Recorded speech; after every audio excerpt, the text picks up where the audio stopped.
call the Operations Committee December 12, 2022 to order, please.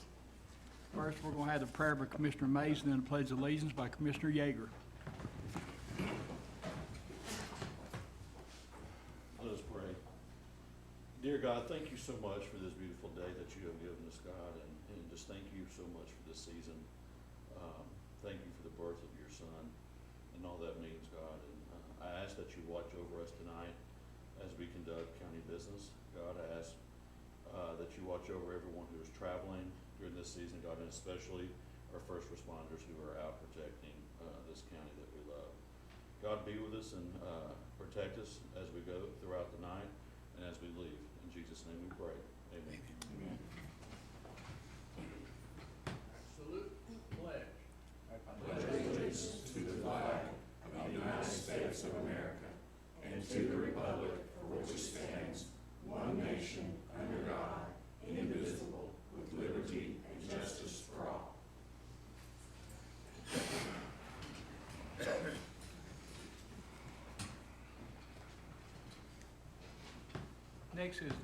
Next is the approval of the agenda.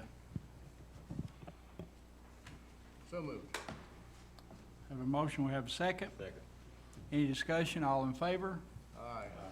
Motion passes. Next is appearance of citizens. Do we have any citizens that would like to come before this committee? Seeing none, we'll move on to procurement procedures. Robbie Holbrook, please. Catherine S. Murray.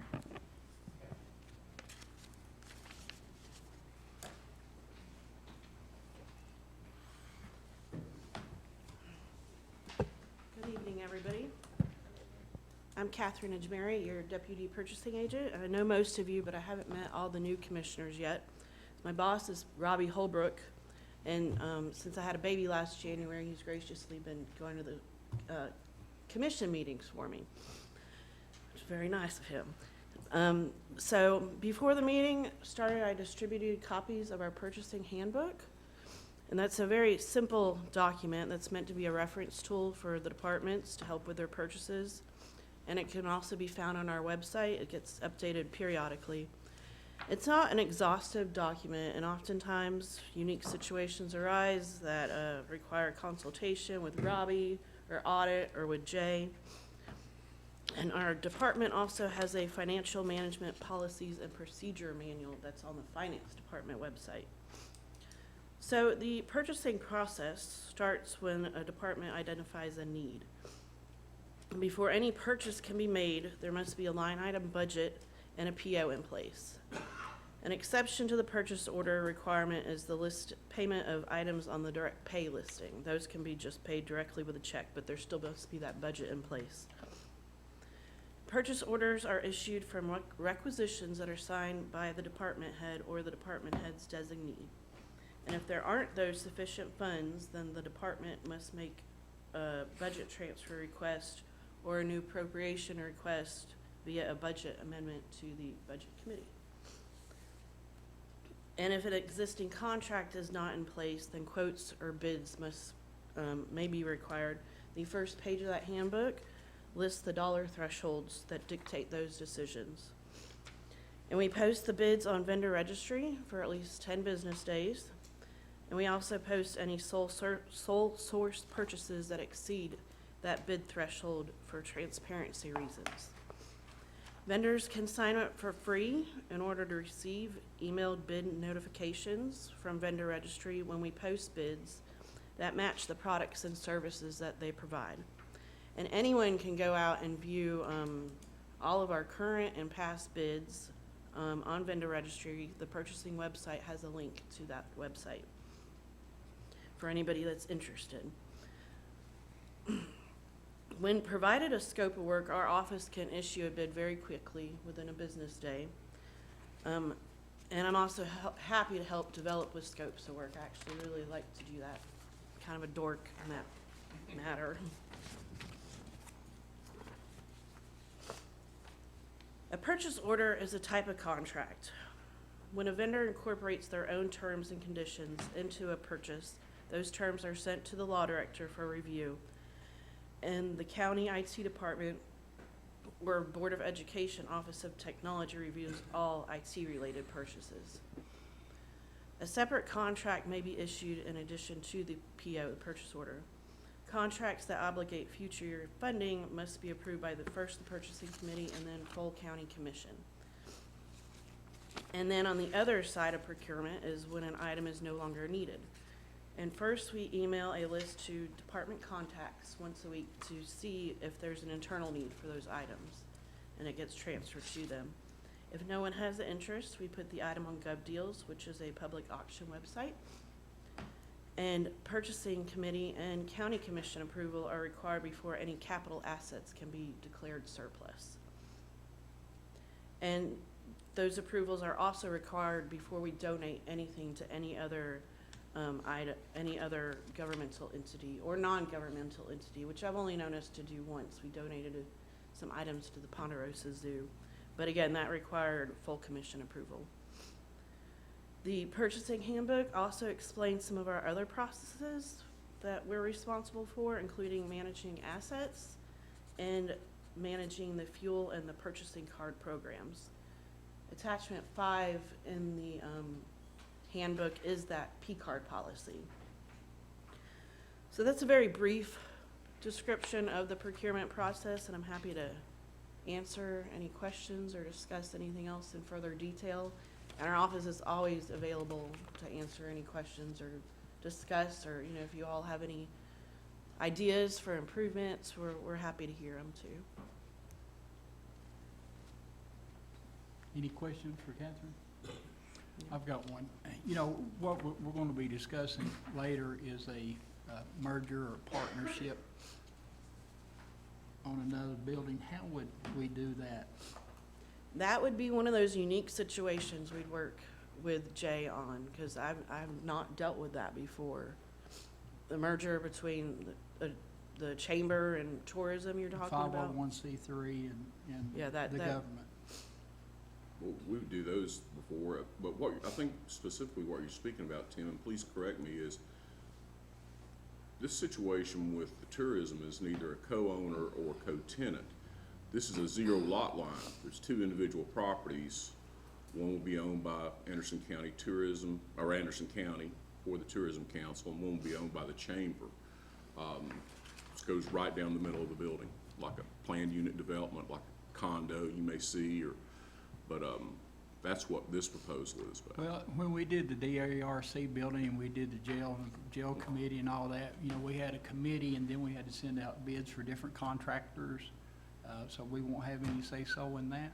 No, that, we didn't do the contractors. What we did was the architect, we asked for requests for qualifications or requests for proposals, and we interviewed the architects. The architects were the ones that go outside and contract that. Okay, so, but would we have any say-so in that, in this? We always have the right to reject, and we keep that in our terms and conditions that Catherine has on every bid that goes out. We have the right to reject, really for no reason, Well, unilateral. What we've no. already got on our MOU is already a complete project.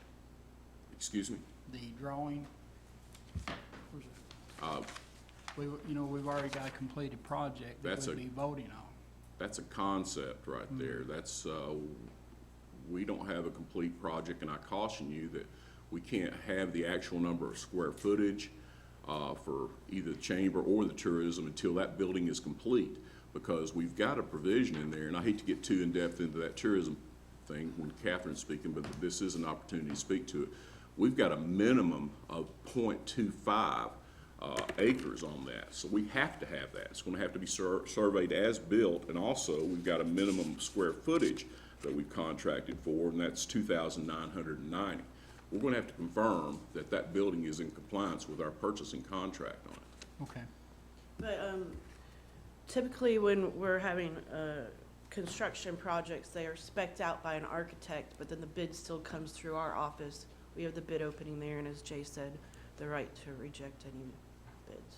Okay, so we'll have that opportunity on this building?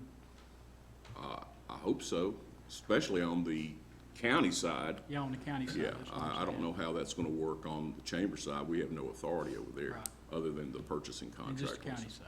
Mhm. Yeah. Okay. Anything else for Catherine? I'll Oh, tell you that if you've never worked with Catherine, you're working with somebody that's top-notch. Oh, yeah. She really is. She's real laid back and real quiet, but she knows her stuff. We're blessed to have her here. We really are. And Commissioner Yeager on January the 4th January 4th. is going to hold a workshop for things like this for the new commissioners, Good. because, you know, we had an abundance of new commissioners, and when they come in, it's just like, you gotta take all this in at once, so. I feel like you're drowning, Yeah, especially with the background stuff. It's hard to put some of this stuff together if you're not here and go through all the legacy issues and the background leading up to these important decisions. It really is. now it's all on Robert McCamey.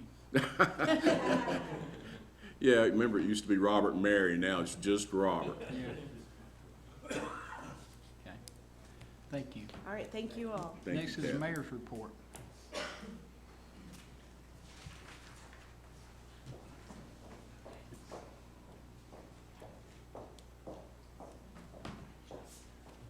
Thank you, Mr. Chairman.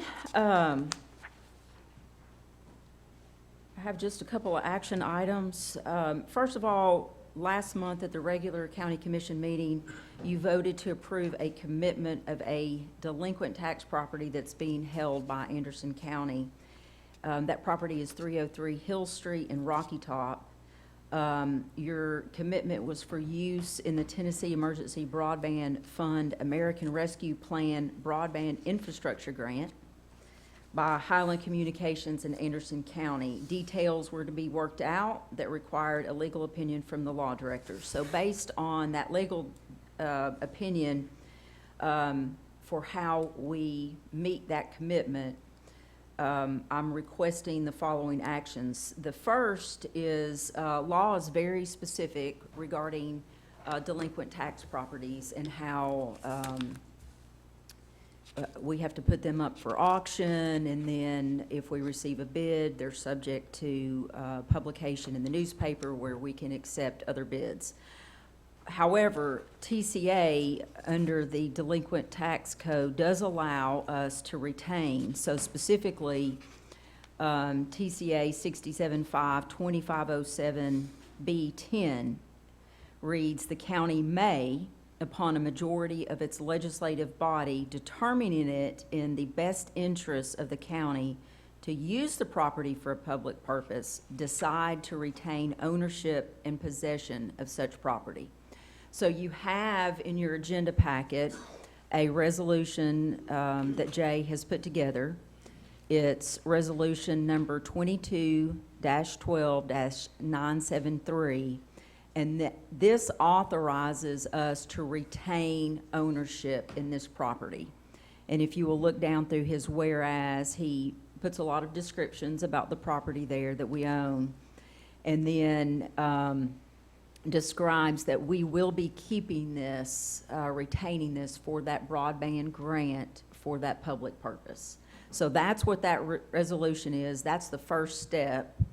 And then the next step is the lease. So I am asking for a motion authorizing Anderson County to retain this delinquent tax property, specifically via approval of resolution number 22-12-973. Second. A motion, second discussion. All in favor? Aye. Any opposed? Motion passes unanimous. Okay, and the next part of this commitment is, in your agenda packet, there is a draft lease that Jay has put together. This lease is with Highland Communications for use of 303 Hill Street as part of the broadband infrastructure project. I have spoken with Robbie and Catherine about this. It's in a draft form because we did have to send it to their attorneys. They're going to review it, so I may be coming back next month with some amendments, but this gets us moving in the direction by approving this particular lease. So moved, Mr. Have a motion, second discussion. All in favor? Aye. Any opposed? Motion passes unanimous. Thank you so much. And then also, last month, you authorized me to enter into negotiations with Highland Communications regarding the reduction. We had committed $250,000 in matching funds. And so with the approval of this long-term lease and demolition of the structure, Highland Communications will consider Anderson County having met the $250,000 match. So Danny and I went out and met with the engineers, what they needed done. Danny is working, he's got 2 proposals so far on what it would take to clean up the property, but we are going to have to get a small boundary survey, because they did want some fencing taken down in a tree, but we need to confirm that it is actually on that property. So those should be 2 minor costs, and then we will be able to put that back on the ARP, the remainder back on the ARP rolls for use for another project. So, It's incredible, Terry. So you managed to parlay $4,680 into $250,000. well, it's, I would say it's Highland Communication just really wants to That's awesome. see this happen. It's very, that piece of property is very critical to their project. So, it's great working with them. Thank you. Yeah. The next item is, at Budget Committee, the Fire Commission had met and recommended a renewal of the fire truck resolution. And that renewal calls for an annual contribution of $380,000 for a fire truck, for the purpose of a fire truck, but it would just be cash. The purchase process would not go through Anderson County. We had a lengthy discussion at Budget Committee, and one of the things I suggested is that normally the fire truck resolution does come through operations, but I also suggested that since the resolution had expired, that this was a great opportunity for commission to look at what you all wanted to accomplish with fire service for the community. Some of the fire departments have various needs. A truck may not always be the answer. So for instance, one of the discussion points that I mentioned at Budget Committee is every area has an ISO rating, which is an insurance rating. And that is all a reflection. It's not an exact science, but it is a reflection on fire service capability or fire coverage for the community. And some of that may be water availability. Some may be communications like radio. Some of it is equipment. Some of it may be training. And our fire departments, whether they are city or county, do a wonderful job, but each of their needs may be different. And so we're looking at $380, and then we also give $27,500 to each of the fire departments and the rescue squad. So we're looking at $545,000 in an annual contribution. So, in some of the departments, we match grants, or they have property, or there are other things that we do.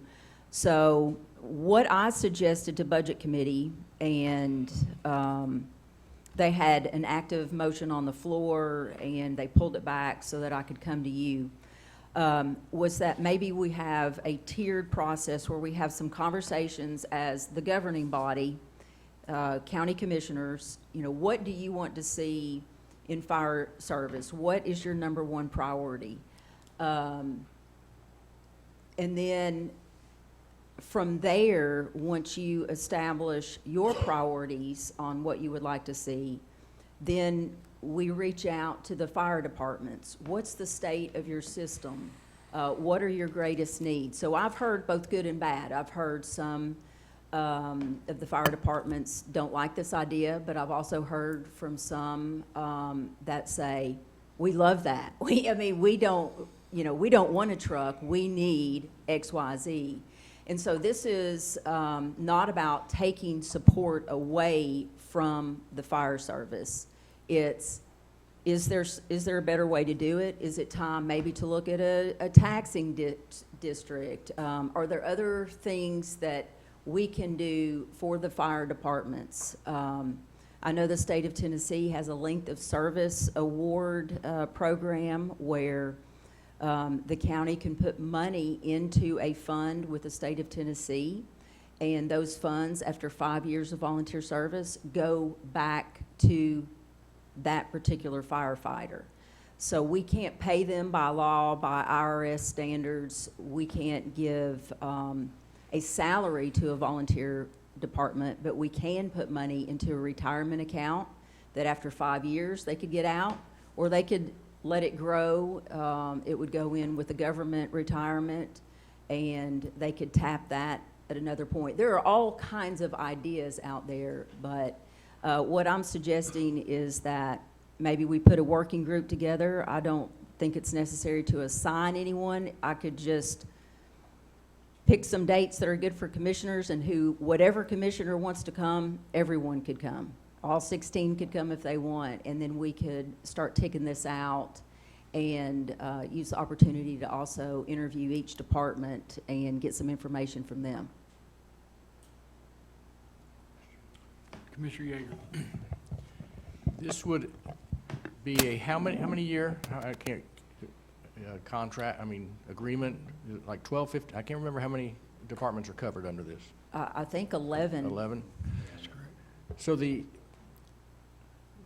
I know the previous one had been kind of delayed because of the half payments and things Yes. like that, which made the payment so much substantially less than what it was in year one by inflation.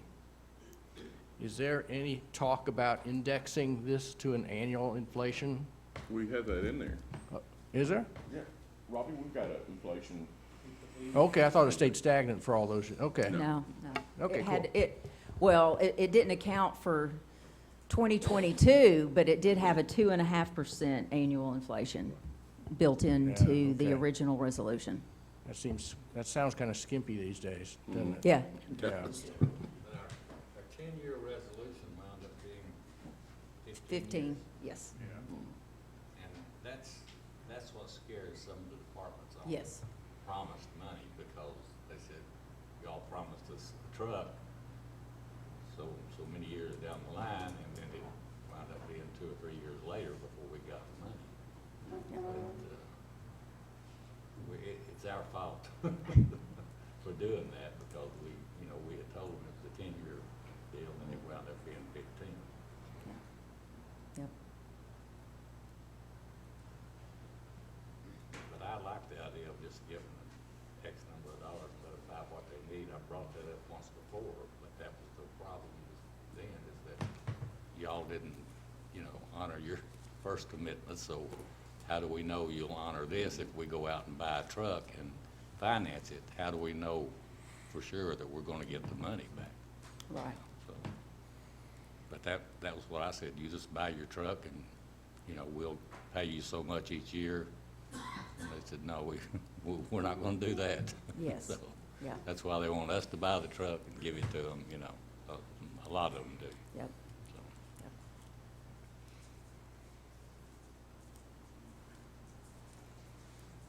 You good with that? I'll just put some meetings on the books and kick off a conversation.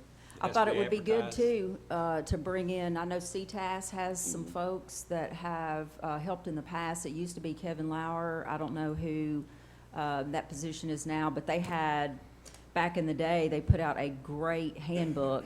That's a great document, has a lot of advice for even county commissioners in there and things that the county can do via resolution. It has all kinds of information, so You need I a can get my motion. hands, if you would like to, that would be beneficial.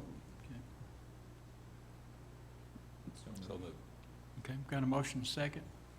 Any other discussion? All in favor? Any opposed? Motion passes unanimous. Mr. Chairman? Yes. Jay, Yes, sir. this has to be advertised if it's for all commissioners, or more than one commissioner, right? Right. It has to be advertised. And Mayor, were you thinking about this month? Or- With Christmas, probably not. I would probably do something maybe that, like January 10th or, you know, sometime, give everybody time to get past New Year's and get started then. Also, for that meeting, Jay, while we're all here, I would like for you to give us the specifics on what it would take to have a fire tax, Okay. or, you know, rather than, I'd be glad to. I think I know. I've got a memo already prepared. I'll just change the date on that, but. I think a lot of the fire departments were opposed to it when I mentioned that once before, but that's, you know, I think it's the only fair way to do it. It's not fair to tax Oak Ridge for No, you can't apply in the county city. services, so, and in order to make it fair, we are actually buying Oak Ridge Fire Department a truck, Clinton, Correct. Lake City. It's one of the Rocky reasons we Top, did I'm that way. sorry. Yeah, the mayor had that booklet, that's on the CTES website. It's a really great resource. It talks about the fire taxing districts, urban-type public facilities that allows the county to go about it a couple of different ways. But if you want to look at some background reading, that's a good publication there. I hate, you know, Kevin moved on to another job, and he was such a great He was resource. great. I enjoyed him. And last, I just put in your agenda, the results of the comptroller's investigation. I don't have anything yet from the Department of Health. When and if something comes through on that, I will also submit it to you. But that was released on December 6th. A lot of it we already knew, that the director, who had been a certified animal euthanasia tech, licensed through the Tennessee Board of Veterinary Medical Examiners, did allow his license to expire. He failed to renew. So, that is in this report. He did not submit his 2021 renewal application to the board, resulting in the license expiring on February 28th, 2021. And that is all in front of you. And then also, we had a deficiency in compliance with a department employee improperly soliciting donations. These things we did make the state aware of. That money was collected and deposited with Anderson County government.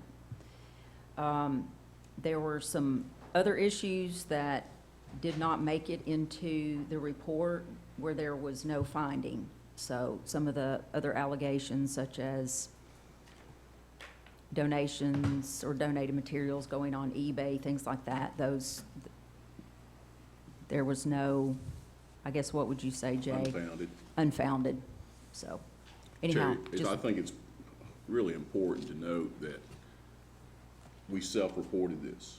You let me know, and it's not as a result of a citizen complaint. We reported to the comptrollers ourselves, and that's how it got started, and I feel good about that. We know we're gonna have problems. They pop up all the time. We just learn from them, correct them. That's what we did here. and that's all for my report. Any questions for the mayor? Thank you. Thank you.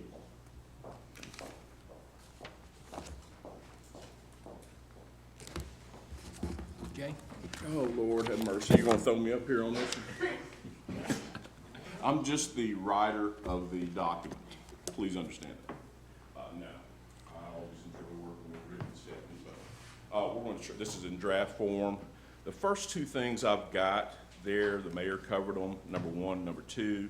So we're all the way down to the last item, number 3. That's a real estate sales contract for the new Tourism Council office. And this is certainly not set in stone, so you've got some recommendations. Let me know if you have questions about why certain provisions are in here. I'll be glad to go over it. What I'll do is just hit the highlights, and you stop me when you've got a question, please. And Well, there's one question I got before we have a lot of Sure. lengthy discussion, is number 2, free from encumbrances, but there's a deed of trust already on that. We've got that. Okay, so how can we vote on it until that's paid for? At the time of the closing, it has to be free from liens and encumbrances. Actually, Chairman, it's in here about 3 different places. At the time we close on this property, it's got to be lien-free, Okay, or the sales contract's gonna have to be modified, and it has to go back through this entire process. But, let's see, it's on, 18, last line, sellers specifically warrant that there are no existing leases or liens. Then 19 is, same thing, no liens or encumbrances, so, we'll have to straighten that out, before we close on this property. okay, First of all, I need you to understand, we don't know the map and parcel number yet because this has not been subdivided. It's one lot up here, that'll have to be divided. We're supposed to get 0.25 acres or 25%, whatever is more. So that'll have to be taken to the Clinton Regional Planning Commission to get subdivided, and before we can even move forward on that. The question came up, will the city of Clinton allow plan unit development PUDs we talk about, and that's where you have a 0 lot line with no setbacks, side setback or front setback or back setback. And they do. That'll have to be done. It'll have to be subdivided before they even start the construction process, but the city of Clinton does have that provision in their zoning resolution or their zoning ordinance over there. So that is doable. Second thing is the seller, we don't know exactly who this will be. We think it's going to be the Anderson County Chamber of Commerce or the Chamber Foundation, but right now, the current deed, they've already purchased the property, is in Anderson County Chamber of Commerce.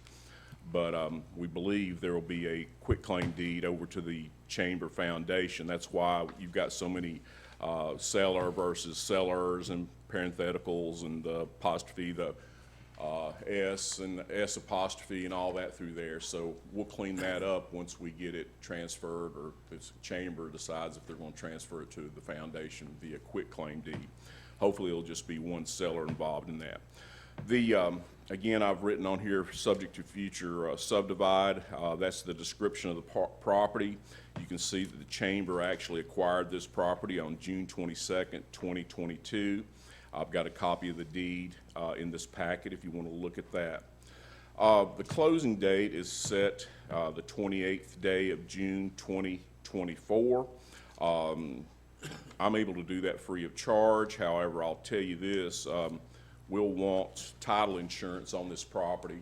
There's no doubt about that, and I'll talk to Phil Cry at M&M Title, and Phil does a great job for us on properties that we need title insurance. If he wants to do the deed, that's fine with me. We've done it both ways. I've sent it over to the deed, and he's done the closing, and he's written the title insurance. So one way or the other, we'll get Phil to give us some title insurance on that property. Again, on the number 4, the price and terms, the county would be paying $807,300 with a 10% construction contingency. That has to come out of the Anderson County Tourism Fund. Sent you the numbers, their balances today. I think they have one fund at $400,000 change, another one at $200,000. So they've got money on hand, plus the sale of the building up here, the log cabin, if that goes through. The building will be 12,500 square feet of combined office space, and the county will acquire 2,990 square feet of finished office space, and that'll be what the county owns. And again, you've got that 1/4 of an acre or 25% of the entire real estate property, currently calculated at 1.17 acres, whichever is more. So that's what the payment terms are. That's what we'll be getting. Again, that could change when we do an as-built survey, but that is what is proposed right now. Hey, Jay. Yes, sir. Before we go any further past this one, the other day after his vote on at tourism, it was brought up and they didn't catch it because it went so quick, really. is that there's not a men's bathroom on the Yeah. county side, so that'll have to be figured in. That'll have to be So- figured in. So we could go way over. I'm sorry. There's 2 unisex bathrooms. That was just mislabeled as a women's bathroom. Those are 2 unisex bathrooms. Okay, well, that wasn't explained at the tourism meeting, because we only had, what, 25 minutes? I mean, it's pretty quick. Yeah, So that was, yeah, those will be, that was just mislabeled as, that will be 2 unisex restrooms. okay. Thank All you. right, go ahead. Prorations, you're dealing with both 2 tax exempt entities. And I'm sure by that time, the chamber will already have cleared all the back taxes on it from the former owner, which was a private citizen. I doubt there'll be any problems with property taxes at that point. Closing costs, we'll pick up our expenses on that. We are asking for a survey and a surveyor's certificate, and we'll have to have that as built in order to calculate some of the other things. And the way the utilities will work up there, they'll be on separate meters, whatever, that electric, gas, water, that's separate meters. But some of the things will blend, like outside maintenance, janitorial, the common areas, we'll have to figure that on a percentage basis. And we won't know that percentage until we actually have the as-built square foot. And all we'll do is just put that into the total square foot, and that's what we'll be responsible for. The parties can either, say, on janitorial, contract together, we pay our proportional share, they can contract separately, whatever they want to do, but that's the way that's supposed to work out. The parking is, there'll be no restrictions on parking. The tourism people can park on the chamber side, the chamber people can park on the tourism side. The way I understand it, there'll be, in fact, that's in the purchase contract towards the end. This time is of the essence. That's a common term that we put in here. We do have the right to terminate this contract by our sole and absolute discretion, okay? The parties also can terminate it jointly by agreement. So I wanted you to be aware of that. As you get down the road, though,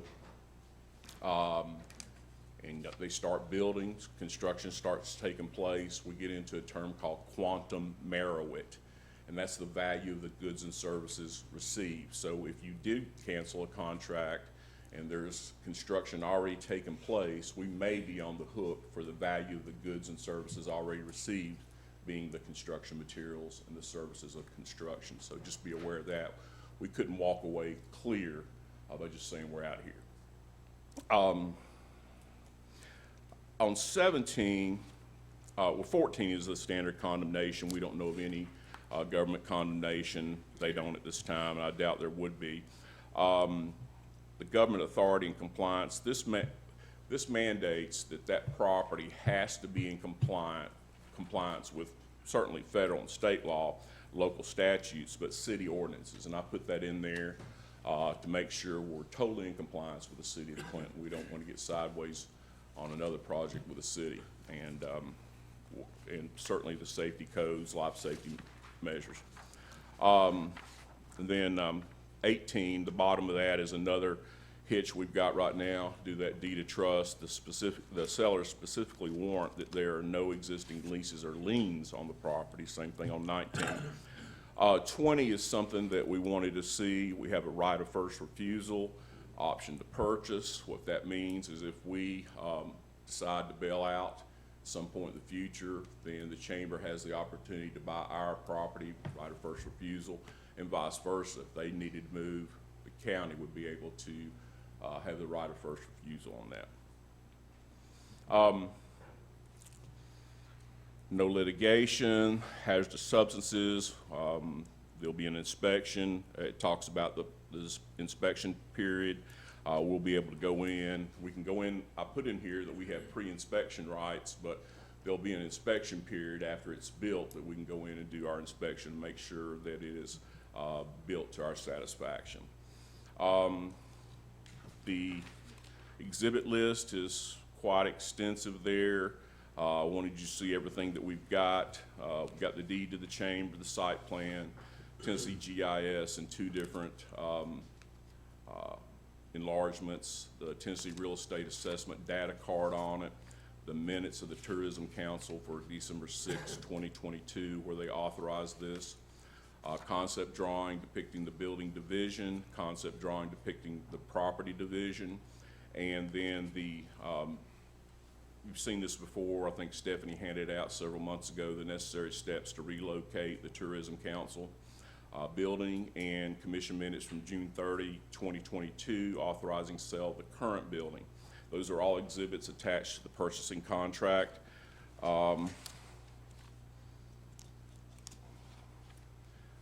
Everything else is pretty standard here unless anybody has any questions. 40 is access to the common area space. Access will be granted to buyer from seller to all common areas. As you walk in, there'll be a reception area there and some seating. And even though we don't own that, the chamber will allow us to utilize that. Parking is also mentioned in number 41 there. We have a right-of-way through their property. They have a right-of-way through our property. But that's the basic purchasing contract on the property, and I'll be glad to take any questions that you may have on it. Questions, comments? Yes, sir. Looking at the layout here and everything like that, should there be a separation of the building? We don't even have access to the, mechanical room there. That would be a common area, mechanical. There is a door there on the plans, to both sides. Okay. There would be a wall there separating those two mechanical areas. And according to our IT department and our comptroller's office, Stephanie, you want to come up front? according to our comptroller's office, no one else can have access to where our mechanics or our network will be located. So there will be a divided wall there to separate those two areas. So there's a little door, I think, in each of those sections. Is that a firewall? That red line? It's the wall, it's whatever is required by code. It will be whatever is required by code. Because to we got separate those into two this in the properties. DARC building, it cost us a ton of money. It's When we whatever, thought everything was cold, remember we had to have the firewall because we had two separate entities. I remember not missing the air conditioning unit. Yeah. It wasn't, thanks for Oak Ridge for bailing us out on that. How much The did we- architect missed a lot on that. Yeah, didn't we go over about 300,000? Well, I don't know about that. By I'll the have to time look the back. air conditioners, if we had to buy the air conditioners, I think, then Oak Ridge actually chipped in on Right, that was, architect just missed it. Yeah.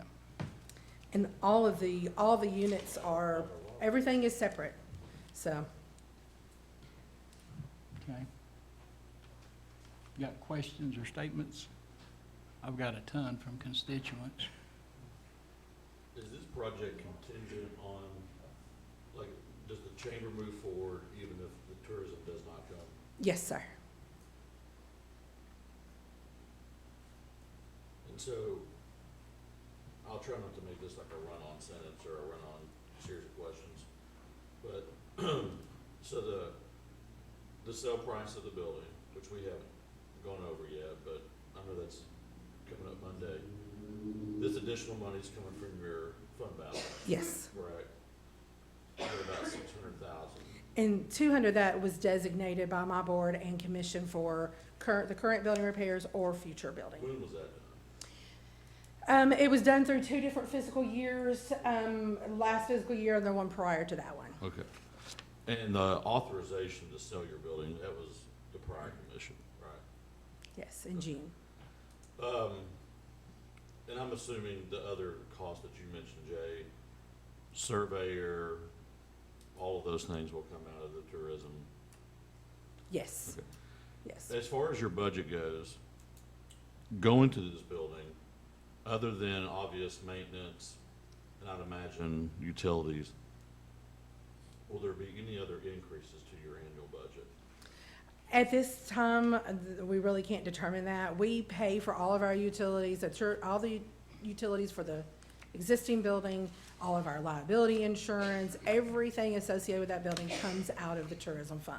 So that's how this will be operated. We are independent, Do y'all property put- taxes. Do y'all pay for janitorial services? Yes. Okay. You just We pay for contract that? yard maintenance, we pay for everything. Everything. Everything. Gotcha. And Mr. Chairman, I don't mean to go on a tangent, but, you know, I know that, I guess it was Jay sent me the private act over the hotel motel tax. I guess for me, and this is kind of a side note, but I just get so miffed about this stuff. Because, the private act addresses 90% to the tourism and 10% to the chamber. And I believe CTAS says if we do away with that or go in a different direction, that all of it would go to the chamber. Is that correct? Not chamber, tourism. If we did not, we can operate under the private act that we currently have, since it was prior to 2021. But let's say if we decided to change that, I believe state law says then all of the funds would go to tourism. Go to marketing, yes. Yes. I guess what bothers me, and this is not you, Sure. is we've got police officers, we've got EMTs, we've got all of these things where these people don't make hardly any money. The very thing that these taxes are going towards, they're asking the same people to protect them, to serve them, to be there when they're in their toughest moment. But they don't get a dime of any, I mean, they get money out of the general fund, and I know they're grateful for that. But at what point is the state or the county or whatever, are we going to start earmarking some money for the daggone people that keep us safe? It is literally so frustrating. For 20 years, I've wondered why that does not happen. Not your fault. Right. However, it is hard for me. It is beyond hard for me to, even though, and it is your money, and Stephanie, I think you do a fantastic job, genuinely. But it's so hard for me to approve any kind of concept just because it's legal, doesn't mean I can sit with it. And when last year, me and the sheriff stand right there and get absolutely rake over the coals for some of the things that we submit. But part of this, I feel like that we're asking to approve some things that we don't know. And again, this is not directed at the chamber. This is not directed at Stephanie. But I'll just be honest with you, and maybe it's just it's bigger than this, and I probably even shouldn't go off on that tangent. But my word, I support the schools 100%, but they get dedicated money. I support tourism, they get dedicated money. But at what point are we going to start? Nathan needs new buildings. Some of his buildings are abysmal. His EMTs don't get paid hardly anything. Sheriff Barker, they have no space. Put a little shot in the arm to the jailers last year, but guess what? Everybody around us has now smoked us again. And SWAT guys are still having to pay for some of their equipment. But yet, we have little agents, we have different offices. Gary Long, for an example, another one, sitting over there with a massive undesignated fund balance. At what point do we start prioritizing public safety? And I'm telling you, it is so frustrating as a tax-paying citizen, not just as a commissioner. But I get so tired of it. They get criticized when they do something wrong. They never get hardly praised when they do something right. And when they come up here and ask for things that they need, not want, but need, they get hammered. But, I'm not against the sale of the building. I'm 100% in favor of it, because I personally don't agree with anybody that thinks that the county should be in the real estate business. I don't think we should. But what I am against is approving some kind of move to a building like this when EMTs are sitting in buildings that are bug infested and having to come up here and scrape and claw and beg for money. I can't morally support it. Not against them. They haven't done anything wrong.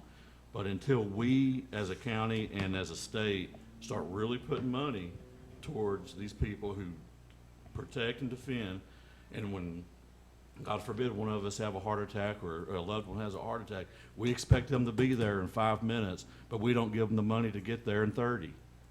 I just can't support it. I apologize for getting a little animated, but I just can't do it on the principle. McCamey asked first. Commissioner McCamey? Stephanie, what does tourism generate in sales tax for Anderson County? $5.4 million. Okay. And that 5.4, if we choose, could be used to build ambulance buildings or whatever we choose, Yes, sir. with the exception of what's designated for schools, no. Yes, sir. I just wanted to make that point, that tourism does seem to have a large budget, you know, $500,000 a year. But, you know, what it generates for Anderson County is a lot more, so. I like to we're- think of it as an investment because of what it does generate in Right. sales tax revenue. But I just want the public to know what tourism actually generates in this county. And that's money that, you know, a lot of it is that we can choose to use it however, whether it Yes. be giving EMTs a pay raise or sheriff's department or whatever. But, you know, I think you're doing an excellent job, and I knew the answer to that, but I just wanted the public to hear it from somebody besides me. Thank you. Chairman Anderson? Thank you, Mr. Chairman. When people see a bottom line in any department, or a fund balance or a reserve in any department, or an amount of money, everybody's got a different opinion on what they would do with it if they were the emperor. And how much is your annual budget? 570,000. And if we have a recession and the occupancy rates drop, the revenue drops, you don't have a maintenance of effort agreement, Correct. right? So Correct. it goes away. The sheriff's budget, which I support, is about 13 million a year, 13 and a half. They have a maintenance of effort. Since I've been on commission, we passed a property tax increase to increase that budget. So I appreciate your passion, but Well, you don't have to take it personal. If we're gonna talk about apples and oranges here, most of that money got turned right back into this county because we stood right there and promised this body that if we didn't need it for Unit 1, that we'd turn it in, and that's exactly what happened. well, and I appreciate that, but we underwrite the sheriffs with the maintenance of effort. Stephanie brings in what she can bring in, but if it's gone, it's gone. We don't subsidize that, so it's a If we do not difference. meet our projected revenues, then we use our fund balance to make up the difference. Well, let me interject there a little bit. The hotel motel tax is not just all tourism. It's people, the hotel motel tax, everybody staying in hotel motels is not just here to visit, Correct. okay? There are people going up and down the interstate. So all this hotel motel tax is generated is not just from tourism. It's from the hotels, people that stay in a hotel. I Yeah, mean, exactly. or any other short-term rental. Yeah, Yes, correct. It could, just traveling. But if we decided we wanted to change the percentage and say we're gonna give 40% of the hotel motel tax to a salary increase for the sheriff, but that money if that money doesn't come in, we have to raise property taxes, or we've gotta get it somewhere because we've raised the maintenance of effort, so it's not, I mean, it's tempting and it's out there and you're like, that's $500,000 a year, let's do something else with it, but it's not a guaranteed amount of money, so I think that's the different risk. Although that, and I go back to 2014, 2015, when your budget was 271,000 brought in. And I remember just a few months ago that we sat at the Clinch River Brewery when we was talking about that, and we would be having almost $1 million come in. And then, we inflated our digital. $1 million. We was about 800,000 at the time, about money coming in projected. And then we increased our digital advertising and stuff. I mean, it's We went had up a lot. $100,000, not $1 million. We had an No. additional $100,000 coming in, and we But we were increased our closer budget. to 800. We were over the 600,000 threshold at the time, wasn't we, on money coming in? No, And on then- what money coming in? I'm sorry, I'm Hotel confused. motel tax. No, I mean, estimated. our hotel motel tax right now is projected at 570. That is very close to what our current is, and that's the highest we've ever been. Yeah, I think what we had the other day that we got at Tourism Board was 606, That's So- our fund balance. fund balance. That's Okay. money that has been, that's money that has been reserved, the 200,000 And plus it's grown what's from in our 20 fund balance of from 400,000. 2015 was 271, I think, according to this. You're looking at revenues. Yeah. That's revenues, not our fund balance. That's what's Right. generated, that's what was generated in revenue. Okay. And a lot of that could be attributed to the fact that there's a new hotel and COVID. So, but that has planed off and started to decline. All right. Anything else before I get started on mine? I have something. So I had the opportunity to go last week and meet with Stephanie and tour and look at the budget and all of the things that she does, and you do a great job. Thank you. She's very enthusiastic, very passionate about what she does, and I appreciate you taking the time, spending the time with me. However, on building this new building, I am not going to be able to support it because I did not see, it was not demonstrated to me that we needed a new building. The building that they have is about 2,000 square feet. The new building is about 3,000 square feet. And because the nature of tourism has changed from a walk-in brick-and-mortar welcome center to more of a digital presence, because the marketing and the advertising is done online, I really did not see the need for a bigger building, a bigger facility, especially coming in right at under $1 million. So I understand that there's a large board and there's room, they need room for a large board to meet. They're currently meeting at a hotel at no charge. We do have a facility here in the courthouse, room 118A, that would accommodate a large board that would also be free of charge should that, that agreement that they have with the Holiday Inn Express be dissolved. So I've just mulled over this and looked over this, and I just cannot see the need to build a new facility. So I just cannot support this. However, I do support tourism, Anderson County Tourism. I do support Stephanie. She does a great job. I just cannot see us spending this kind of money for a new building. Anyone else? Commissioner? Your floor plan shows a large room Yes, for meetings Yes. and stuff like that. How often do you expect that to be occupied? it would dictate by the need. This will be a community service that we would offer to businesses, tourism businesses, other businesses, other county officials. So it would really just be determined by need. It would not just be used for our tourism board meetings. It would be used for other community meetings. And we're not talking birthday parties and, reunions, but it would be used by other businesses and organizations in the county for a meeting space.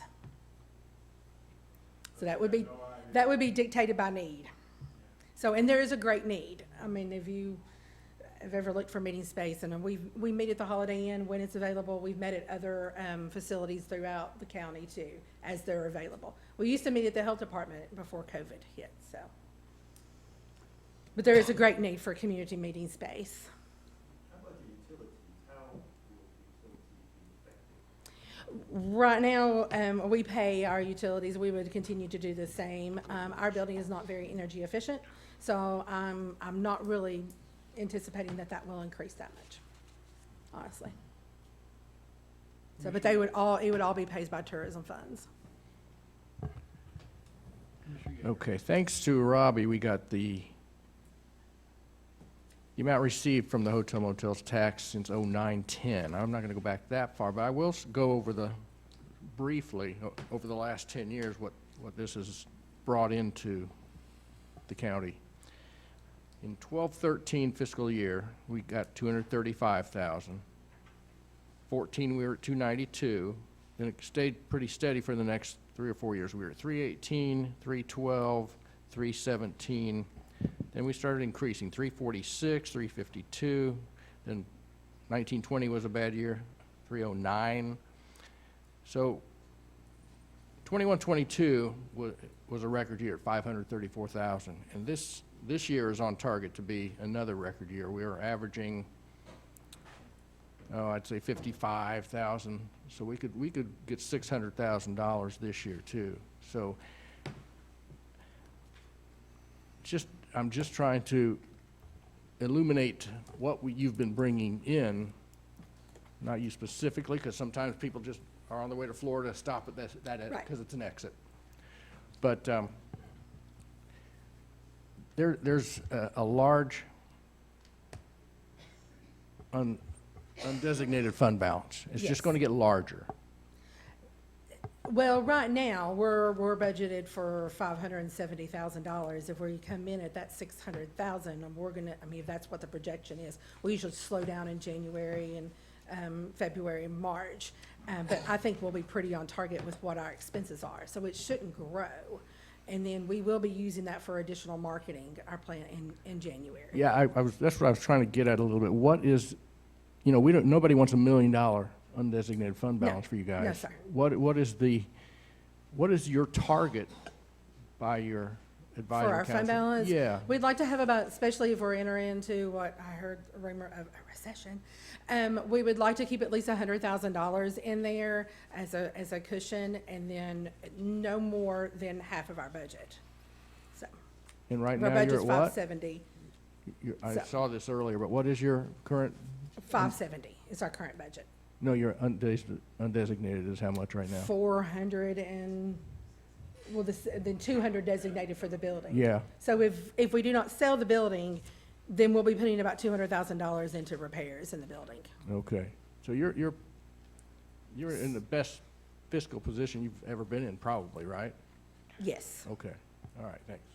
In anticipation of selling the building, building a new building, and other, additional expenses.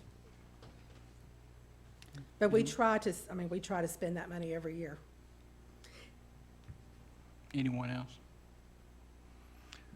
Okay, number one, we as county commissioners, we answer to the taxpayers of Anderson County. And that's who we gotta think of first. And two of the most successful, wealthiest families in Anderson County spoke to me about this and said, let me get this right. We're gonna sell a prime location, okay, at the interstate with the building on it. We're gonna sell it for $630,000. Is that correct? Yeah, pretty close to that. And then we're gonna move to basically, now this is not my words, but their words, basically an obscure place in Clinton, downtown Clinton, because nobody comes into the tourism board anymore, right? That's what we've heard, from the tourism director. Well, yep. And we're gonna spend $1 million, almost $1 million, by the time you do overruns and all this other stuff, and only own a third of a building. Where does that make sense? And that's some of the things that I get, and I said, well, it don't make sense to me. I'm not for it. Then I've had some other people come to me and say, well, they say that nobody comes in anymore into the Tourism Bureau, foot traffic, and that's true. Why can't they move to the Museum of Appalachia and rent a space for them? Because they're gonna get definite walk-in traffic. And I thought that was kind of a good idea myself, I just sat on the tourism board, but never thought about it. But if you had a location there at the Museum of Appalachia, you're gonna have some walk-in business. And you're gonna move your, the flashing sign down there. And what I'm talking about is the constituents that's called me, that's emailed me, that's actually come to my shop.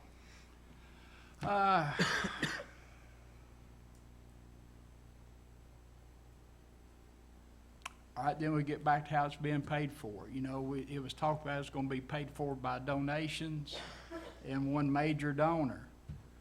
But we've already got a lien on it. So, how are we gonna get that paid for? Or is Anderson County gonna pay for that property, or gonna pay for their share of the property, or what about the rest of the property? But- As you can see in the contract. Oh, I understand that. I'm just telling you what, you know, the questions and I said I would ask. Let's see.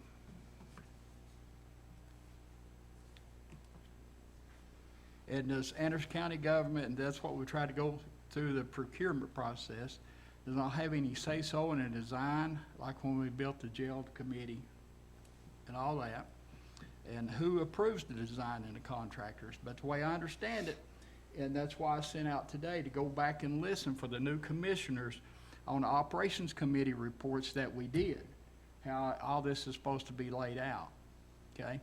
And what it was talking about is that we would actually purchase it from the chamber. Yes. Is that still correct? That's what this contract is. Okay, is so that we that's will gonna be, purchase- that's gonna be up to the chamber to actually come up with the design of the building with your input. Is Yes. that correct? Okay. All right. But then it goes back to, you know, we're only gonna, you know, for $1 million, we're gonna own a third of a building versus for 630, you know, we still have a building. And of course, Commissioner McCamey asked about the Chamber Board if they had approval for this contract the other day, but we hadn't even had the contract yet. And I think I've asked the questions that people have wanted me to ask.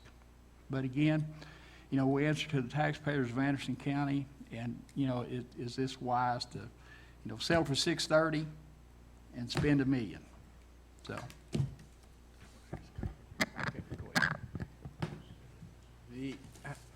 Is there any estimate on what the real estate taxes will be on this property? I don't know how to figure. Tax exempt? No, on the new, I mean, what we'd be selling. Currently, the building and property beside of us, which is twice the size of ours, so it's 0.84 acres. It is valued at $2.4 million, and they bring in $16,000 in property tax revenue to Anderson County. Okay. And the intended use is possibly a restaurant? Would be for retail. Retail? Okay. The developer is currently developing across the street, and that will be retail. Okay. All right, thanks. That developer's actually done a wonderful Commission, job. so Rick is here to speak on behalf of the chamber and what their plans are. Mr. Chairman, members of the committee, Commissioner Isbell, do you mind the questions you were posing from others about the chamber? I'd like to answer those on record. Sure. If you could repeat. Which question specifically? The ones that are referring to the chamber. Oh, that one was about actually, how the property is gonna be paid for. Right? Yeah. The property as far as the chamber property, Yes, it's through donations. okay. All right, but right now, there's a lien against the property. There is a lien against the property because we bought the property. At that time, it made good financial sense to borrow from our partner, Regions Bank, at a very low interest rate. If you've never built churches, Regions has a great program for loans for nonprofits. The other funding, I think you said about $1 million. You know, yeah, well, I'm under a non-disclosure from 2 donors, absolutely. And I can't discuss that. Okay. But the chamber part will move forward, with or without tourism. Oh, I'm sure, yeah. So I just want to make that perfectly clear. All right. The zero lot line and everything the planning commission in Clinton will be determined. But the more we keep going to architects and design is the more money. You know, this body or this, we need some Stephanie needs some direction before we can move forward. I just want to make it perfectly clear that for some reason, you think that the Stephanie's money and the county's money is paying for the chamber side, and that is not true. It's never been true. No, I don't think that was said here tonight. We were just talking Not about the tonight. third of the No, building. I'm not talking about Yeah. tonight, just talking about in general. Yeah. So while I'm up here, does anybody have any questions from the chamber perspective? Do you happen to know what the property taxes were on the property you bought this past year? Oh, Lord, the new lot, Yeah. it wasn't very much, $1,000, give or take, And the one, because it was vacant. the property at the interstate, what was it valued at $660? It's selling, where the buyer's premium will be $690,000. $690. And so it'll go back on the books at that price, Plus whatever $690,000. improvements they make to the property. Correct. The property across the street from us was valued at $100,000 before it was sold, and now it's $2.4 million with the 4 units that's built on it. And that's been there 3, Yeah. 4 years. Mhm. Kind of measure everything by COVID. I know it was before COVID.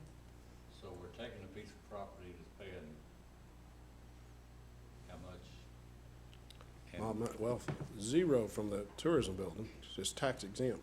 Yeah, that's what I'm saying. But we're trading one, that'll be $690 Yeah.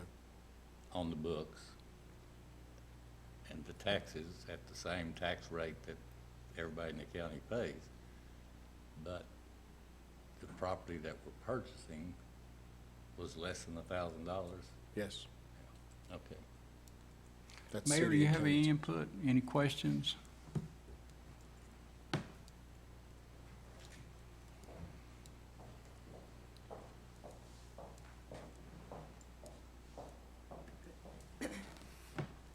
I took a lot of notes tonight. Just with everything I've heard, and then also, I've had many commissioners reach out to me and ask me questions about this. I would personally, if you're asking for input, my recommendation would be to separate the two issues. You have, the county went out to bid and secured a auction company. You had an auction take place. You have that deal currently sitting in front of you. I would separate the two issues so that you can clean up the contract. My recommendation would be to authorize that sale to proceed, and then clean up what I think, whether it takes you 30 days, 60 days, or never, to clean this up. And the reason I say clean it up, my signature line is on here as well, and as Jay is walking through there, I just jotted down some notes that he took. We've got a commercial sales contract here, and let me preface that with the beginning. You heard Rick say they're gonna go forward with this building. So I don't think anything is held up by not approving a contract. But you heard Jay say, we don't have map and parcel number. We don't have, is it going to be the chamber or the chamber foundation? We heard that the cost could change. We have, the lien issue, which this contract itself guarantees on the front end, there are no liens. Then you have an issue with the government procurement laws, which you heard Catherine talking about. So there was some discussion about if this is a government facility, this will be required, that amount of money, $25,000 and over, we do have to have an architect, it will have to go to bid. If we are talking about entering into the contract right now, I do think that that is going to create an issue where Jay might have to address that. How do we deal with that? Is that on the front end gonna go to bid, or maybe it is cleaner if the chamber builds it and then the tourism talks about a purchase at that point in time? But I just think there are a lot of other questions. How do you deal with invariably there are change orders. Prior commissions have dealt with this. How do you deal with the change orders?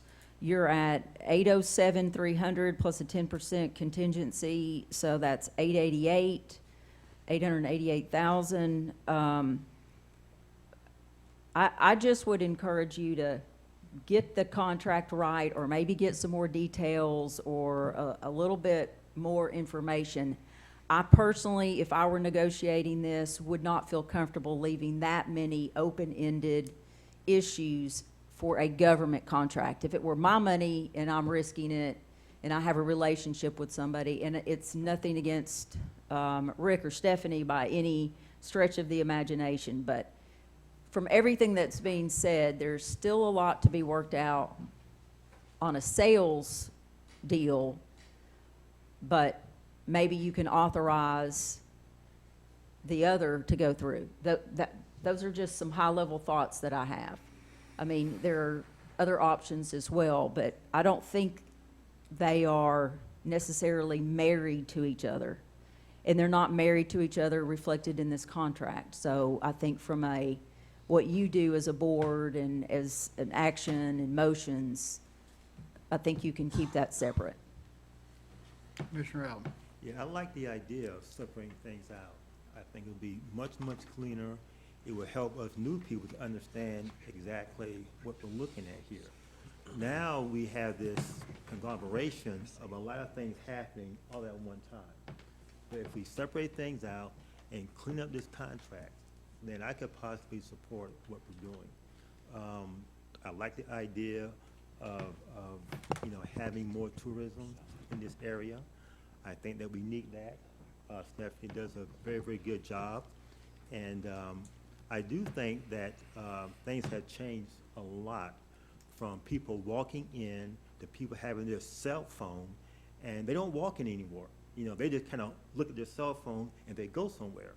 So I do think that we do need some meeting space in our county that could help bring more people together. I think that's a good idea. So if the contract is cleaned up, separated out, looked at it carefully, make sure that we're okay on the county side, because the Chamber of Commerce, they're gonna do their thing anyway. And we need to really clean up our side of that contract. That's what my problem is now, our side of it. It's just kind of loosey-goosey. There's just a couple of things I'd like to clarify. When the chamber talks about moving forward, they will, but it'll be with their square footage. So without some kind of guarantee, if I was in Rick's position, I would not go build a 12,500 square foot building without guarantee that 3,000 square feet of that is going to be purchased by the county. But that's what you're asking us to do without guarantees with the holes in the contracts. If at the end of this contract in 18 months, if this building is not built, Anderson County is out nothing. We're not held to anything. Then we find a different location and we figure out where to go. But we're asking the chamber to build a building at 12,500 square feet with no guarantee that we'll actually end up purchasing anything. Any kind of good faith effort that we would do anything. And then at that point, still, I would need a guarantee from my board that we would have a place to go. So I understand separating them tonight. You have the contract in front of you that if approved, would go to county commission. At the county commission meeting from last month was the sales contract that was deferred to this month. I feel that those, while they are two separate issues to vote on, they go hand in hand. Because, again, I can't speak for the chamber, but if I was in his position, I wouldn't build a 12,500 square foot building. I would not start that process without a guarantee that 3,000 square feet or 2,990 square feet is going to be purchased. And I don't feel comfortable. The taxpayers of Anderson County is gonna hold us liable for the same thing. You wouldn't do it, they wouldn't do it. Exactly. If we sign this contract, it binds both of us for us to buy it with those monies that's reserved from the tourism fund. So, Commissioner Yeager. I think I'd like to make a motion to approve the sale of the tourism property. I think a lot of people are in favor of that. I think I'll hold off on the next move, but I think I want to make a motion to approve the sale of that property. Second. Have a motion and a second. Any discussion on the sale of the property? Just don't have anything to do with the contract, just to sell the property. All in favor? Aye. Any opposed? Motion passes unanimous. how long will it take to clean this contract up? I mean, is there a way we could delay this? Because this contract, I mean, you would agree it needs cleaning up. Sorry, as far as cleaning up, what are you mentioning? The liens? Yeah, well, the wording, like the lien, like the lot number, you know, just those little small things in the contract. Not, Well, they're not- even the procurement, the governmental procurement's Yeah, gonna the take government- quite a while. Jay, could you tell us specifically, if we purchase a building, do we follow is there procurement Well, guidelines? the issue is, who is owning this property during the construction phase? And that is Okay. the Chamber of Commerce during the construction phase. Okay? This contract will not be closed until 2024. At that time, all the liens have to be cleaned up. It has to be subdivided, we've got that protection in there. It has to, the liens have, it's 3 places in there. That all has to be done before we close on this property. Also, it has to be in compliance with all the city regulations and things of that nature. Yeah, it's difficult to imagine, hey, look, there's so many contingencies in this, I'm unsure whether to vote yes on it, but the issue boils down to is they've got until June 28th, 2024, and if they don't, we can back out with costs. And But what we're being asked to vote on tonight is this contract as presented. that's what I'm talking about, as Yeah. presented.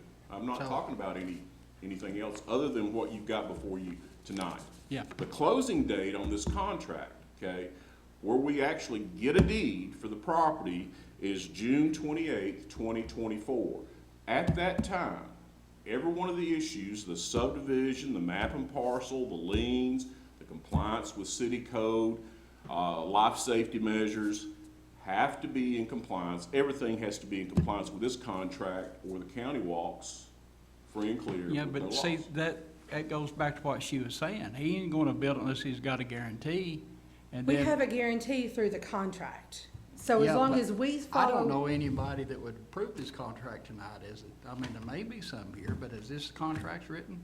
I sure wouldn't, and then we'll fill the courthouse up, 150 people Monday night, that'll say, what do you do? well, what I would request is some specific guidance on how we amend this contract.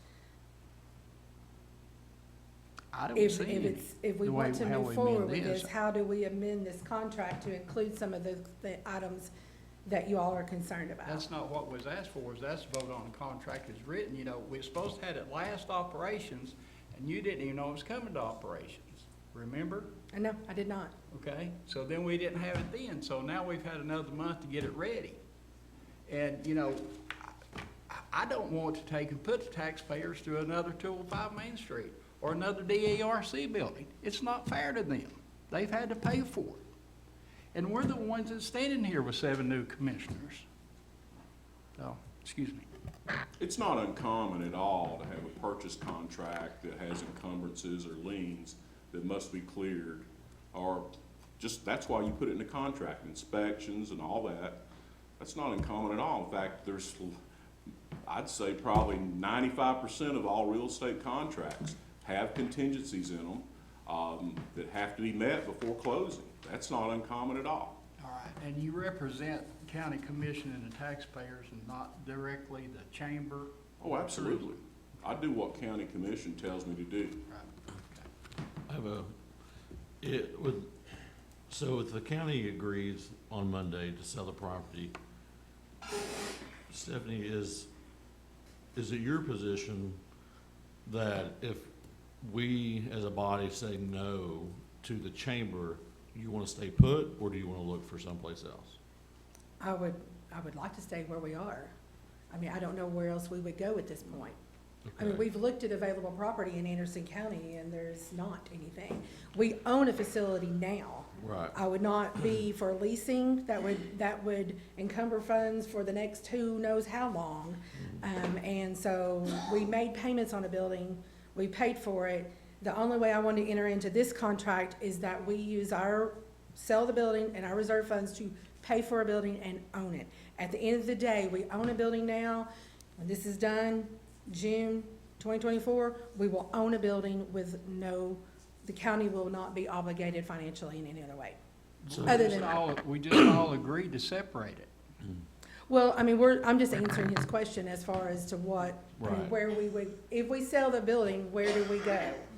So, And yeah, that- and then, let's say the body does approve the chamber contract.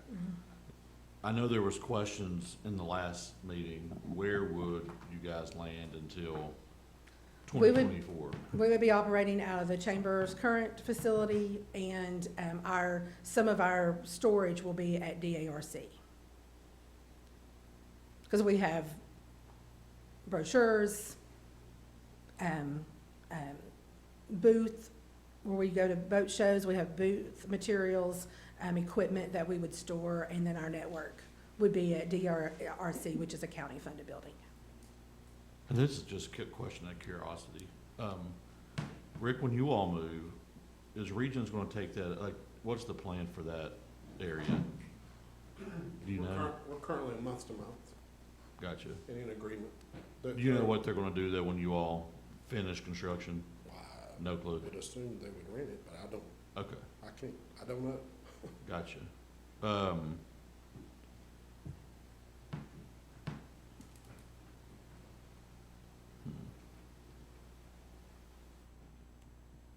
That's all.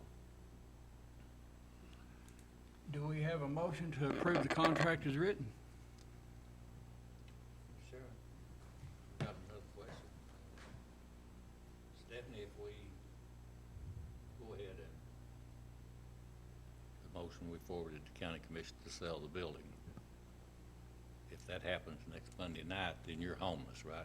Yes. Okay. And I mean, I would have to say too, my board approved selling the building. The plan that you see in one of the exhibits was the plan they approved, to sell the building, to enter a new building. I would really honestly not want to speak on behalf of my board as to what they would want me to do in the interim. And the board approved this contract? Yes, sir. Okay. In Okay. 25 minutes. If, Well, and everybody was given ample opportunity to ask any questions. I mean, we scheduled the But we meeting only at got 3 it o'clock. Since we walked in the door. I We- mean, I've sat through timeshare meetings that took longer than that. so, your recommendation, just you, not your board, Yes. but your recommendation would be to not sell the property should we not enter into a contract? Yes, I mean, we wouldn't have anywhere to go for a long-term solution. Okay. I think I understand what you're saying, but it looks like this has to be approved first before the sale of that building. Yeah, that's what I'm saying, but we've already approved selling the building. I know. Recommendation to the full commission. And I would like which to I voted see- for, but I won't vote for it Monday if we don't have a place to go. I would like to see,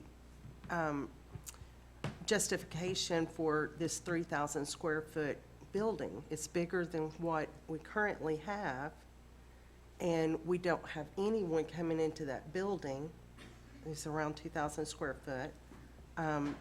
Why do we need to build a brand-new building? I wonder if there's some way that we can look and see. Do you have an answer to that question? When you get finished, I just wanted to ask. Oh, okay.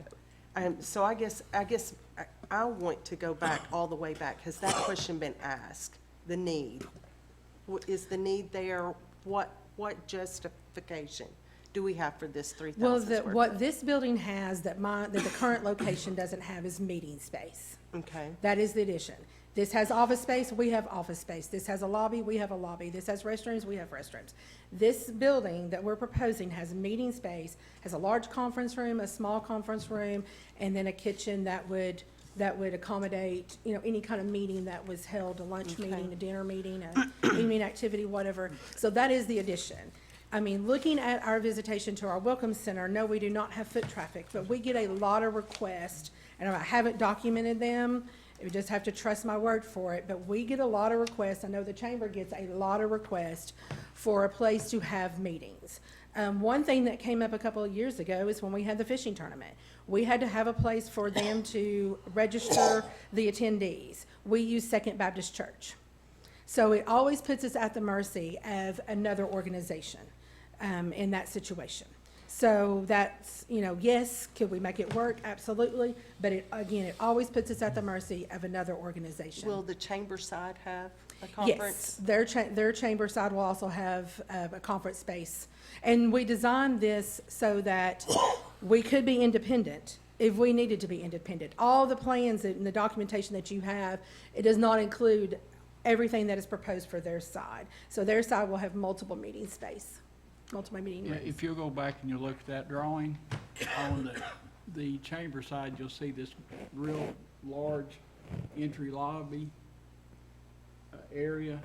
Then you'll see a reception lobby, vestibule, there's all kinds of meeting room over there that could be used. And there's a lot of space that you don't see on here that would be meeting space. So again, but in order, I'm trying to protect our department and trying to think down the road, what if? What if the chamber decides to do something different? What if the chamber needs to sell their portion? Would we be able to operate independently of whoever is in that facility? And that has been my goal of designing this property, that we would have meeting space that could accommodate them if they have overflow. We are able to use their public space too if we need it for events in those situations. So but if for some reason, the what ifs, if we have to operate independently, we can do that. But we can also operate very well together. Would, other than the meeting space, would DARC work for you in No. the short term? In the short term, yes. In the short term, yes.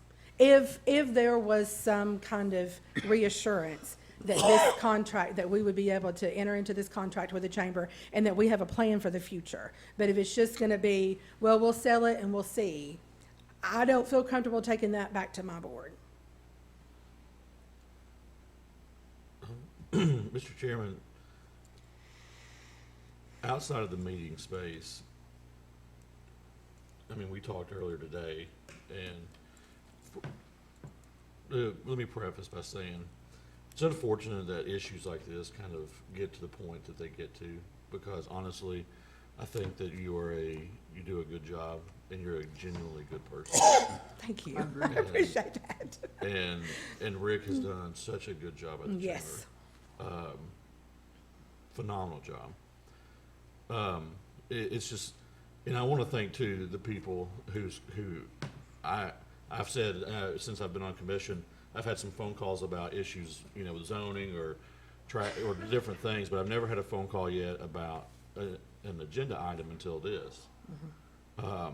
It was, You will. well, it was a lot. Yeah. To be honest with you, it was quite a bit. And I think part of it is if you throw away the meeting space, based on foot traffic, there's really not a need for anything big for you and your staff. No. Really small, actually. Probably 1,000 square feet would be sufficient if you threw out the meeting space. It's a lot of money for meeting space, for me.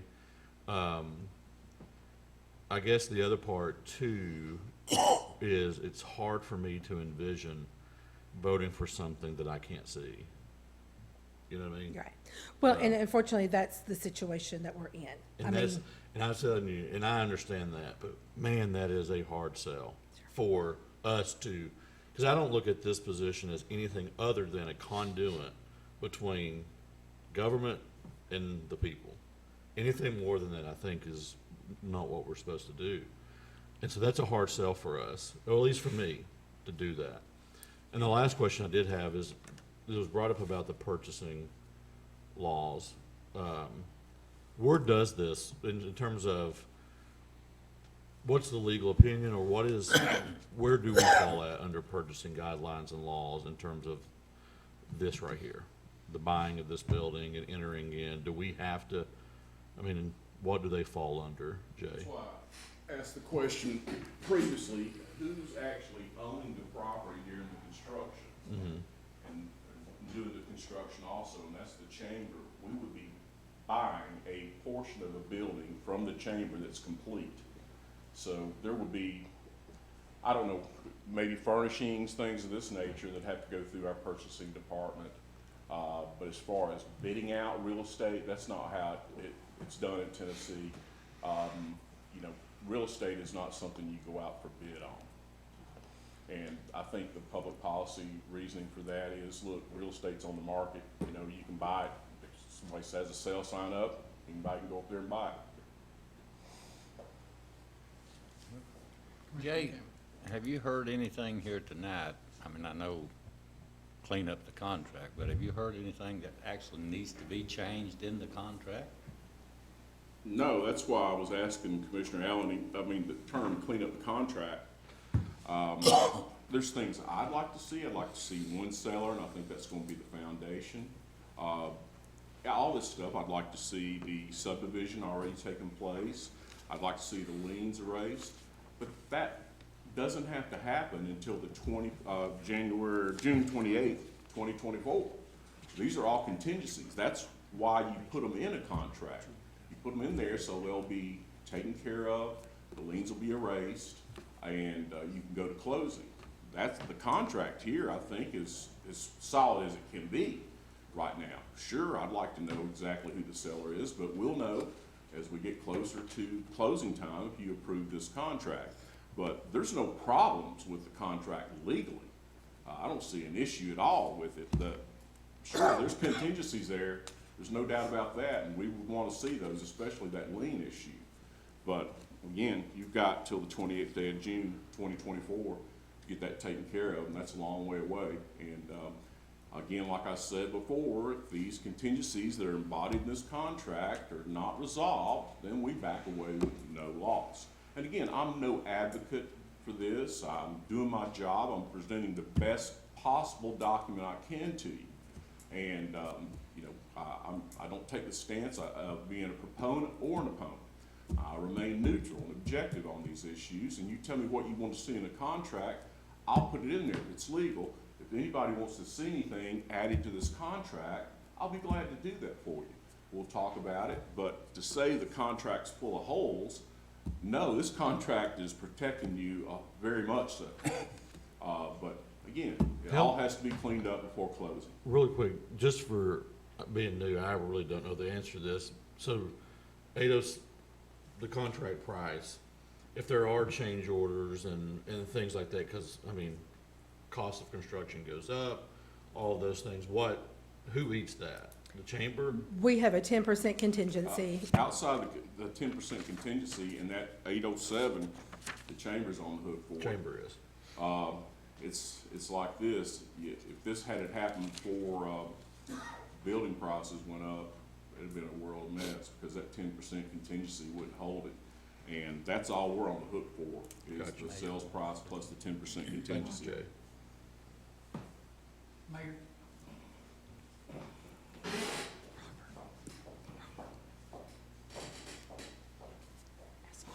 So I would request a legal opinion on this, because I'm looking at it says commercial real estate sales contract, but this is on its plain face a construction agreement. And that's where, if my signature goes on it, we're talking about real estate that does not exist. The land exists, we have a plan on paper, but we're talking about a real estate sales contract for something that's not yet in existence. So, I'm we, on here because the real estate does exist. It needs to be subdivided prior to this closing date. And it says clearly in here on number 4, what needs to be constructed on it.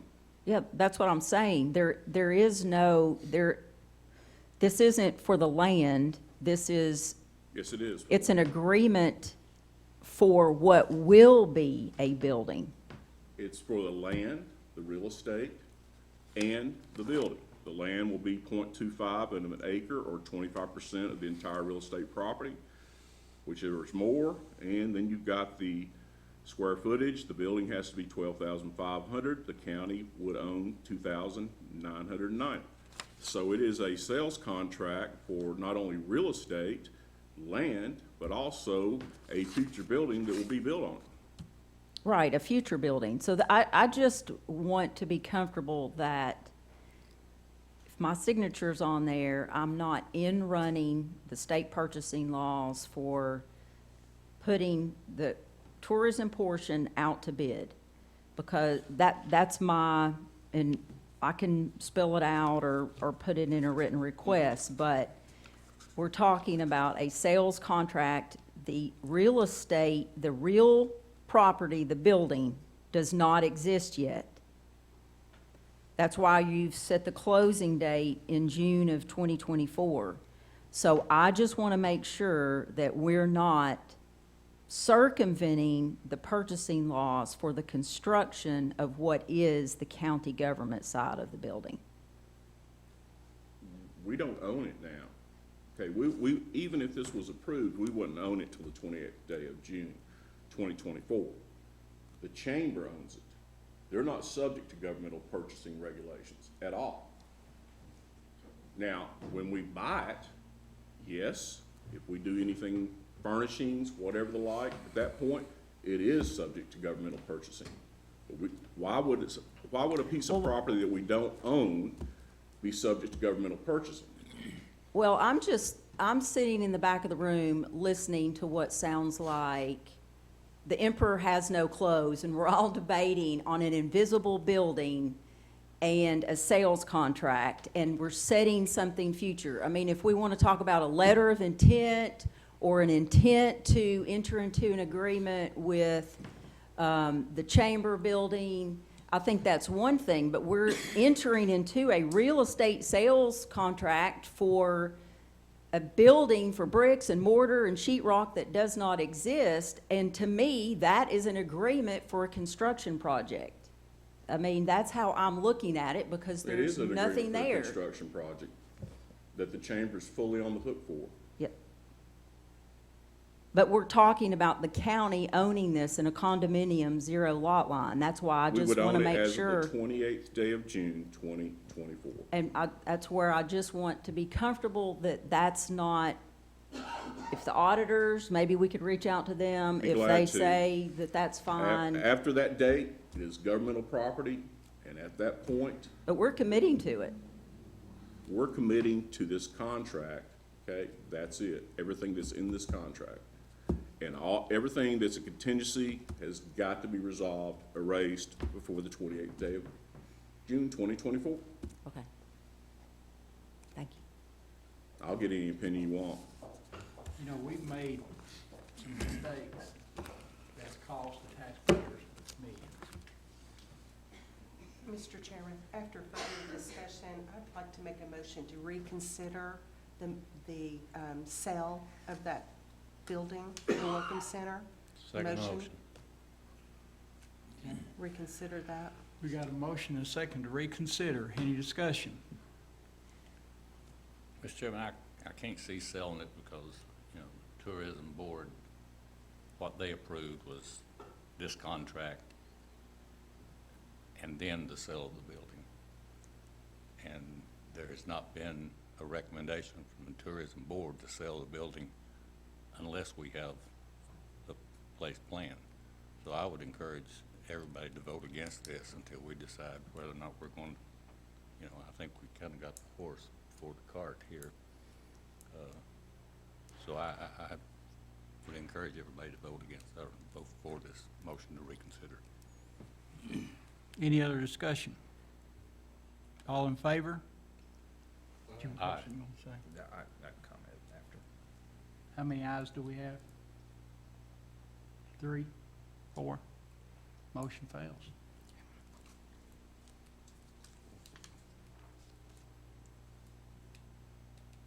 Thank you. Any other motion?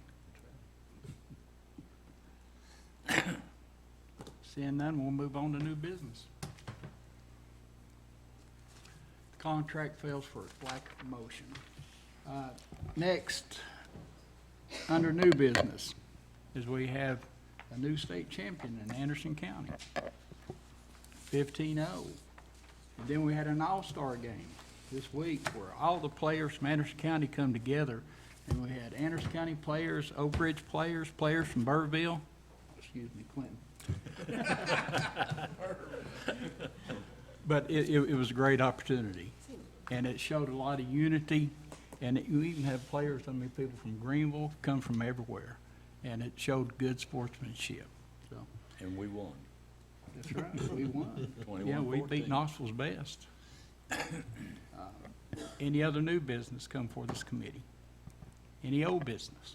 Mr. Chairman, if I could, back in the summer, when the EMS did a presentation, well, a company that EMS used to do a presentation about the studies of the locations, I would be curious to know where we're at on, where Nathan is at on the study that he got. If that's something he could bring before us, because I think that's something that's pertinent, and I haven't heard anything since then, but Mayor? I can ask him to come next month. Okay. Next month or next Monday?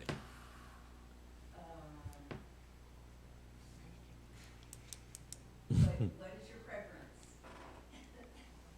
I mean, Probably the operations is best. that's what I had envisioned, but I defer to the, Yeah, I just thought, I'm the junior commissioner. I from thought he Pikes. had already. Nathan's gonna be speaking to the budget committee next month. He's already asked me to take on that. Okay, so we could probably do budget and Next month. operations. Fine. Okay. Yep, that'd be fair. Anything else come for this committee? Make a motion to adjourn, Mr. Chairman. Thank you. Take all this and plan it and see if